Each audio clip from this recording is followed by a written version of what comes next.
All right, so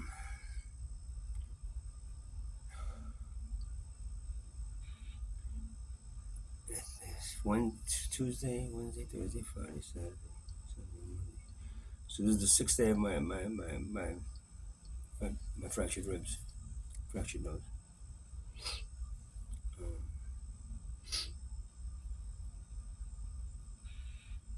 it's been really painful. Um, Today's just a little bit better,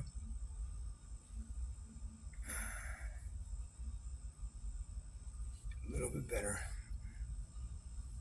Maybe we'll tolerate the pain a little bit more. It's still, of course, fractured, but I can tolerate the pain a little bit more. I was thinking that when I was at the hospital, they gave me morphine right every like 4 hours, I think, from when I was there. So time span of like a little over 12 hours, 15 hours maybe. So I got morphine shot like 3 times maybe, um, which helped the pain there. Gave me like a warm feeling, really weird warm feeling. The only other time I had morphine is when I had Guillain-Barré syndrome, and they had me in ICU. They were giving it to me every 4 hours for the pain as well. It's the only 2 times I've ever had morphine. Um, and then when they kicked me out of the hospital, they gave me a script for moxicillin antibiotics, which I am taking, and then Percocets, which I don't really like Percocets. I don't like opiates. I didn't really like morphine that much, but at least it helped the pain a little bit. It didn't make me feel as bad as the opiates do. The prescription opiates, the pharmaceutical opiates like Percocet or Oxycontin. So I didn't take those. Now, the thing of it is, I guess there's a weaning off of morphine as well when you take morphine. So in other words, there's a uh, what's it called?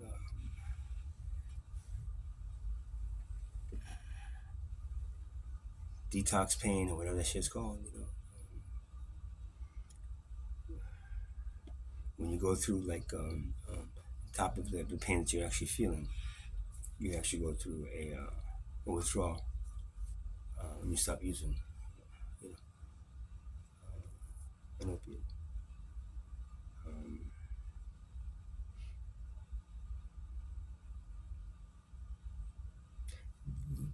Um, so I didn't since I didn't and even with when I got out of Gilbert when they sent me home with a prescription for Percocets, and I was taking those for a while, kind of weaning myself off of the morphine that I was on.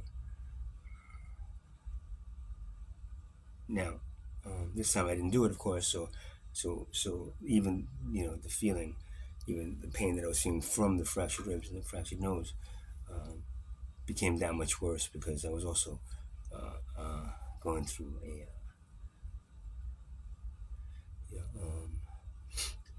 morphine withdrawal. That's right. So that's 5 days, and it's a little bit better. Yesterday was the worst. Yesterday was really bad. Anything that I have to do physical becomes a problem. I mean, even riding the scooter, if I it was okay, but if I have to lift the scooter up to get to on a sidewalk or something, it hurts. Everything that I do that's physical, my body has sharp pain in all the spots that the ribs are fractured, which is making it a lot worse. Medical marijuana is helping best it can, but I can't really smoke too much because it just still has a lot of phlegm, a lot of phlegm. And if it's too much of anything, all of a sudden I start feeling that coughing feeling, and I gotta go to the sink and deal with the pain of it coming up and spitting that out. I still haven't gone to. I have to have now that I have a little money. I gotta go and see if I can get a cough suppressant. So I'm gonna dry up my this the shit in my stomach and my throat, and my chest. Um, Sleeping has still been a challenge. I only slept like maybe a couple hours each night at the most. Um, Not that I like to sleep anyway, but In this case, they tell you rest, rest, rest. But how do you rest, rest, rest if you're in pain, pain, pain? Um, I had a TENS machine, TENS. It's a machine that vibrates different frequencies of electricity into different parts of your body, and it is supposed to be good for it's a muscle stimulator. It also is a nerve blocker. In other words, if you put it on the right place in your body, it will block the pain response that's going to the brain. So in other words, that's the way it works. It interrupts because of the vibration, interrupts the pain response, so you don't feel it as all. So I've been using that TENS machine. But it's also, I think that also helps heal and I haven't been able to find anything online explaining that, but I'm pretty sure that the actual vibration from the TENS machine is a vibration. So in other words, if I knew somebody who played the didgeridoo, I'd ask them to play the didgeridoo on my body right now, because that would really help accelerate the healing process. But I can't play it for myself. When I'm playing it right now, it doesn't have the same effect. I have to have that vibration in the body. So as it is now, the TENS machine is probably the closest thing to it, because it's actually, if you get the right one, the right setting, it's like, oh, that's perfect. It's just creating that little sense of vibration to the body that seems to be helping. Because that's why I think my body feels a little bit better, because I'm really putting that TENS machine on the different parts of the body, not just to block the pain response, but also to actually help heal the bone. You won't find that anywhere. But I believe that vibration on that broken bone is helping accelerate the healing process of that bone. Because honestly, compared to when I first did this, and the pain I felt was the same at first. It took me a while before, because at first I didn't realize the TENS machine even existed. Last time I broke my ribs, it was only about a month into that I said, let me try this TENS machine, and it ended up helping. Not just help healing, but not just help blocking the nerve so I could sleep, but also help healing it. And I think this time, because I started with the TENS machine, really, like after day 2, I went on, I had it in my storage, I had to dig it out of a whole bunch of shit, and I got it. And it's actually all beat up, and the electrodes are all fucking messed up. So I ended up just getting another one, and it should be coming in tomorrow, I think.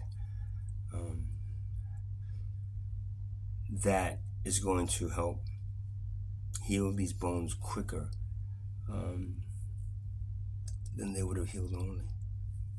That's my belief. That's because I'm a sound healer, and I believe vibration and sound helps heal the body. So, have a good day. How well has it been? I guess so. I mean, I'm at this point, I don't even know what to do. I'm just here waiting. I guess, I don't know, waiting for an apartment to come through. If that happens, I can't go back to Tennessee. I don't want to go back to Tennessee. I don't want to get beat up. I'm tired of this shit, man. I'm tired of this whole thing. I did this for a reason. I did this for a purpose, I guess. My God's guiding me to this place for a reason. And now, when it's time, it's time. And when there's nothing else you can do, there's nothing else you can do. And unfortunately, that's how God feels about your civilization. So you better start really focusing on doing something, and quick, because at one point, if He doesn't pull all these star seeds out before it happens, He's just gonna make sure that nothing happens to them. I promise. But as for the rest of humanity,